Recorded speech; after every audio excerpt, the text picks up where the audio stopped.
Last video में हमने बात करी थी कि डार्क कॉमेडी कितनी डिस्गस्टिंग हो सकती है, इससे यूथ पर कितना बैड इम्पैक्ट पड़ सकता है। एंड फाइनली वही हुआ, लोग कूल बनने के चक्कर में अपनी लिमिट्स को क्रॉस करते जा रहे हैं। एंड वही रणवीर अलाहाबादिया ने किया। तो रिसेंटली समय रैना की शो इंडिया गॉट टैलेंट में Ranveer Allahbadia, Rebel Kid and Ashish Chanchlani आए थे। एंड वहाँ रणवीर ने ये क्वेश्चन पूछ लिया, Watch your parents have sex every day for the rest of your life? Whoa!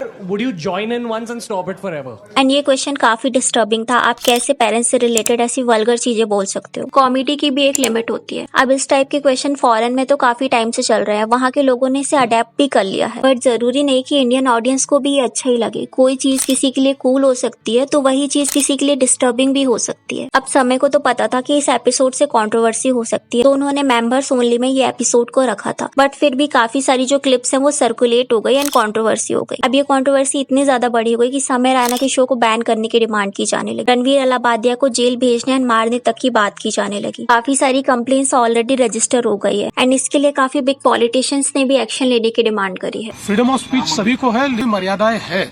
आज में हमने अश्लीलता के भी कुछ नियम तैयार किए हैं। जैसे Maharashtra cyber police and Assam police ने ऑलरेडी कंप्लेंट रजिस्टर कर ली है। आई एग्री कि रणवीर की मिस्टेक है, बट सिर्फ एक मिस्टेक के लिए आप किसी को जेल तो नहीं भेज सकते, राइट? रणवीर की ये फर्स्ट टाइम मिस्टेक है। वो काफी टाइम से एक रिस्पेक्टेड यूट्यूबर की लिस्ट में आते हैं। उन्हें मोदी जी की तरफ से काफी अवार्ड भी मिले हैं। उनके पॉडकास्ट में बिग सेलिब्रिटीज, पॉलिटिशियन भी आते हैं। बट सिर्फ एक रॉन्ग स्टेटमेंट की वजह से ऑडियंस उन्हें जेल भेजना चाहती है। आप हिपोक्रेसी देख रहे हो ऑडियंस की, क्योंकि ऐसी चीजें एंड डार्क कॉमेडी बहुत पहले से होती आ रही है, बट तब किसी को प्रॉब्लम नहीं हुई। समय रैना, मधुर विल्ली ये सब डार्क जोक करते थे। पीरियड में डेथ, रेप, अबॉर्शन, कितने सारे सेंसिटिव टॉपिक पे जोक बनाए जाते थे, बट तब लोग इन सब में हंसते थे, एंजॉय करते थे। बट नाउ अचानक से लोगों के मॉरल्स जाग गए। न्यूज रिपोर्टर्स ने इस न्यूज को नेशनल न्यूज बना दी। आप लोग पहले कहाँ थे? जस्ट बिकॉज आपको इन चीजों से व्यूज मिलेंगे तो आपने कवर कर लिया। पहले आप लोगों ने इन चीजों को कवर इसीलिए नहीं किया क्योंकि आपको समय रैना के ऑडियंस से हेट मिल जाती, राइट? न्यूज वालों को कभी रियल इंसिडेंट में बात नहीं करनी होती है। कोलकाता केस, अतुल सुभाष केस में जब तक व्यूज मिले तब तक उन्होंने कवर किया। उसके बाद कभी भी उन्होंने इन केस के बारे में बात नहीं करी। न्यूज रिपोर्टर्स को व्यूज के लिए एल्विश यादव एंड रजत दलाल को तो कवर करना होता है, बट बात रियल मैटर की आती है तब ये शांत हो जाते हैं। जब बात पॉलिटिक्स की आती है तब ये अपने अपने पॉलिटिशियन को लेके बाइस्ड हो जाते हैं। इन लोगों को सिर्फ अपना प्रॉफिट चाहिए रहता है। और अगर हम रणवीर अलाहाबादिया की बात करें तो उन्होंने सिर्फ उस एनवायरमेंट में फिट होने के लिए स्टेटमेंट दिया। It's like first bencher back bencher बनने का ट्राई कर रहा था। जो चीज आपके कंफर्ट लेवल की नहीं है, आपसे नहीं होती, तो उसे आपको नहीं करना चाहिए। सिर्फ कूल बनने के चक्कर में रणवीर ने अपनी रिस्पेक्ट डिक्रीज कर दी। वहाँ आशीष चंचलानी भी तो थे, बट उन्होंने ये सब तो नहीं किया। उससे पहले भी काफी सारे लोग आए थे, जैसे भारती, हर्ष एंड और भी काफी सारे रेप्यूटेड सेलिब्रिटीज आए थे, बट उन्होंने अपनी लिमिट क्रॉस नहीं किया। दैट्स व्हाई कंट्रोवर्सी नहीं हुई। एंड इस कंट्रोवर्सी से रिलेटेड रणवीर ने अपनी एक अपॉलॉजी भी शेयर करी है। My comment wasn't just inappropriate, it wasn't even funny. I'm just here to say sorry. Many of you asked if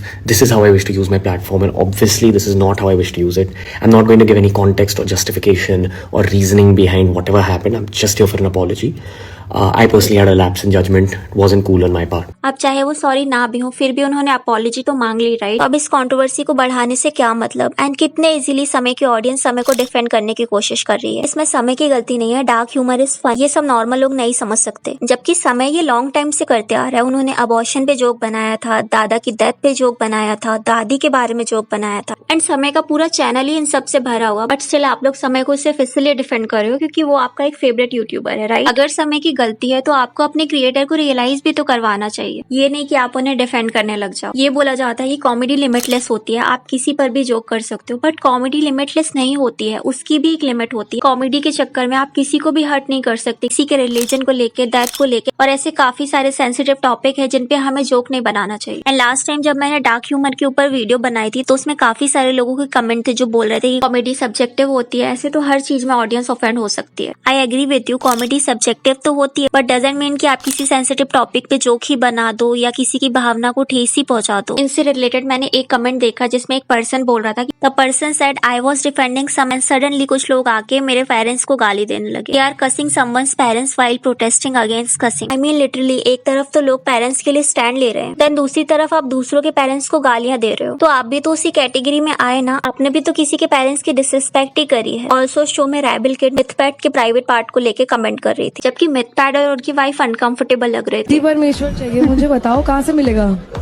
6 foot 4 inch और नीचे से मिनिमम 6 इंच। ऑल्सो अब रेबल किड का ये क्लिप देखो। सेंसेशन खत्म हो गई है क्या? कभी वजाइना देखी है माँ से निकलने के बाद? अगर किसी पर्सन ने गलत बोला है तो इट डजंट मीन कि आप भी वैसा ही रिएक्ट करो। ऐसा करके आप खुद के स्टैंडर्ड को खुद ही गिरा रहे हो। रणवीर अलावादिया को ना सालों लग गए अपनी एक परफेक्ट इमेज बनाने में। वो अपने पॉडकास्ट में स्पिरिचुअलिटी, योग और काफी सारे अमेजिंग कॉन्सेप्ट की बात करते, बट सिर्फ 1 सेकंड लगा उन्हें अपने इतने सालों की बनाई हुई इमेज को डिस्ट्रॉय करने के लिए। And I think the problem isn't latent और मधुर विल या हर्ष गुजराल जिसने रशियन पे जोक बनाया था। The problem is us, we audience. हम ही ऑडियंस है जिन्होंने वल्गर जोक्स को नॉर्मलाइज किया है। किसी के दैट जोक में आप हंस रहे हो, घटिया से घटिया रेसिस्ट जोक में आप हंस रहे हो। इन सब से हम सबको डोपामिन मिल रहा है। एंड अगर हम ही इन सब चीजों को कंज्यूम करना बंद कर देंगे ना तो इन चीजों पे व्यूज आने भी बंद हो जाएंगे। एंड जब लोगों को इन चीजों में इंटरेस्ट होना ही बंद हो जाएगा तो ये जोक बनने ही ऑटोमेटिक बंद हो जाएंगे। हम लोगों को इन चीजों को देख के हेट भी करना है, बट सीक्रेटली हमें इन सबको देख के एंजॉय भी करना है। एंड श्वेताब गंगवार जो कि एक अमेजिंग यूट्यूब क्रिएटर है, वो रणवीर के जोक के पीछे का रीजन ढूंढ रहे हैं, साइकोलॉजी ढूंढ रहे हैं कि रणवीर ने ये क्यों बोला है। बट श्वेताब भैया इसके पीछे कोई भी रीजन नहीं, सिंपल कि रणवीर को कूल बनना था तो उन्होंने ये स्टेटमेंट दे दिया। एंड पहले श्वेताब भैया एंड उनके जैसे काफी बिग क्रिएटर समय रैना को सपोर्ट करते थे, उनके डार्क जोक में हंसते थे, बट सडनली लोग उसी चीज को क्रिटिसाइज कर रहे हैं जिसमें वो पहले से हंसते आ रहे हैं। Irony, right? एंड पॉलिटिशियन जो कि काफी हेटफुल कमेंट करते हैं, रेसिस्ट कमेंट करते हैं, मिसोजिनिस्ट कमेंट करते हैं, सडनली उनमें देशभक्ति जाग गई। एंड ये ऑडियंस को समझना पड़ेगा कि ये न्यूज चैनल्स या बिग क्रिएटर्स या पॉलिटिशियन अपने फायदे के लिए ये कर रहे हैं। आपकी फीलिंग से इन्हें कोई भी मतलब नहीं है, क्योंकि जब तक व्यूज आते रहेंगे ना उनका कंटेंट बनता रहेगा, स्टेटमेंट आते रहेंगे। मैं भी कोई उनसे डिफरेंट नहीं हूँ, मैं भी व्यूज के लिए ही वीडियो बनाती हूँ, बट एक ही चीज को मिल करना, सिर्फ एक रॉन्ग स्टेटमेंट की वजह से किसी के ऊपर FIR लॉगिन कराना, जेल भेजने की बात करना, मारने की धमकी देना भी सही नहीं है। And in my opinion jail भेजना is not a solution, but इसके बदले हमें OTT, यूट्यूब चैनल या जो भी ऑनलाइन प्लेटफॉर्म्स होते हैं ना उनमें एक स्ट्रिक्ट लॉ अप्लाई करना चाहिए ताकि इन फ्यूचर हमें ऐसा कुछ देखने को कम मिले। और अगर हम यूट्यूब की बात करें तो यूट्यूब में काफी सारे स्ट्रिक्ट लॉ तो है, बट यूट्यूब उसे बिग चैनल में अप्लाई नहीं करना चाहता। एंड व्हेन आई से ना कि इंडियन यूथ इन सब से बिगड़ रहा है तो आई थिंक बिगड़ चुका है, क्योंकि अभी भी काफी सारे लोग इन सब चीजों को सपोर्ट कर रहे हैं। एंड काफी सारे लोग रणवीर की अपॉलॉजी को फेक अपॉलॉजी बता रहे हैं, जो कि लग भी रहा है। रणवीर ने जो बोला ना उसे हम इंडियन इमेजिन भी नहीं कर सकते, बट क्या सिर्फ एक स्टेटमेंट के लिए उनको कैंसिल करना सही है? बी प्राग ने भी उनके शो में जाने से मना कर दिया। कल्चर ही नहीं है। उनके पेरेंट्स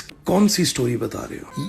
ये कॉमेडी है? This is not at all comedy. And आगे चलकर कोई भी रेप्यूटेड पॉलिटिशियन या सेलिब्रिटी उनके शो में जाना अवॉइड करेगा तो उन्हें उनका पनिशमेंट तो ऑलरेडी मिल ही रहा है। बट क्या हम ऑडियंस इतने ज्यादा इनसेंसिटिव हो गए हैं कि सिर्फ उनकी एक मिस्टेक की वजह से हम उन्हें डेथ थ्रेट दे रहे हैं? एंड क्यों हम ऑडियंस जाकिर खान, रवि गुप्ता या अभिषेक उपमन्यु को देखना ज्यादा प्रेफर नहीं करते समय के comparison? Zakir Khan is the one जिन्होंने कभी भी किसी के रिलीजन को लेके कमेंट नहीं किया, किसी के ऊपर हर्टफुल जोक पास नहीं किया। उनका जो रिसेंट शो था जो कि टीवी में आता था उसे भी बंद करना पड़ा लो TRP की वजह से, क्योंकि ऑडियंस को देखना होता है गालियां, इनसेंसिटिव जोक जो कि उन्हें सेटिस्फाइड कर पाए। ऑडियंस को जो डार्क जोक है ना उससे गिल्टी प्लेजर मिलता है। अदरवाइज काफी सारे कॉमेडियन है जो कि अंडररेटेड है। इनफैक्ट अभिषेक उपमन्यु जो अपनी mental health struggle and awareness को जोक के थ्रू शो करते, वो फेमस तो है, बट उन्हें क्यों समय रैना की जितनी हाइप नहीं मिल रही है। ऑल्सो महीप सिंह सर जो कि इतने साल से कॉमेडी करते आ रहे थे, बट उनको इतना ज्यादा रिकॉग्निशन नहीं मिला, लेकिन जब उनका मम्मी कैसी है जोक वायरल हुआ ना तो वो इंस्टेंट फेमस हो गए। मम्मी कैसी है? इतने सालों से एक अच्छी कॉमेडी से उन्होंने जो अचीव नहीं कर पाए ना वो उन्होंने सिर्फ एक डायलॉग से अचीव कर लिया ना, वो इसी टाइप की कॉमेडी प्रेफर कर रहे हैं। तो क्या सिर्फ इन सब में कॉमेडियंस को ब्लेम करना सही रहेगा? अगर हम ऐसे कंटेंट को कंज्यूम ही नहीं करेंगे या वायरल ही नहीं करते तो क्या ये कंटेंट वायरल होता? इन कंटेंट को इग्नोर करना ही बेस्ट सोल्यूशन है। आप इतनी हाइप ही क्रिएट मत करो इनको लेकर। एंड पर्सनली आई फील जो कि पॉलिटिशियन या न्यूज चैनल जो इतना बड़ा नेशनल मुद्दा बना दिया है ना, इसे इतनी बड़ी कंट्रोवर्सी बनाने की जरूरत नहीं थी। इस कंट्रोवर्सी को ओवर खींचा जा रहा है। तो व्हाट आर योर थॉट? क्या डार्क कॉमेडी बैन हो जाना चाहिए या फिर उनमें एक रिस्ट्रिक्शन लगाए जाने चाहिए? Let me know in a comment. Dark comedy क्यों इतनी ऑफेंसिव है और इन सब से यूथ पर क्या बैड इम्पैक्ट पड़ रहा है, जानने के लिए इस वीडियो को क्लिक करें।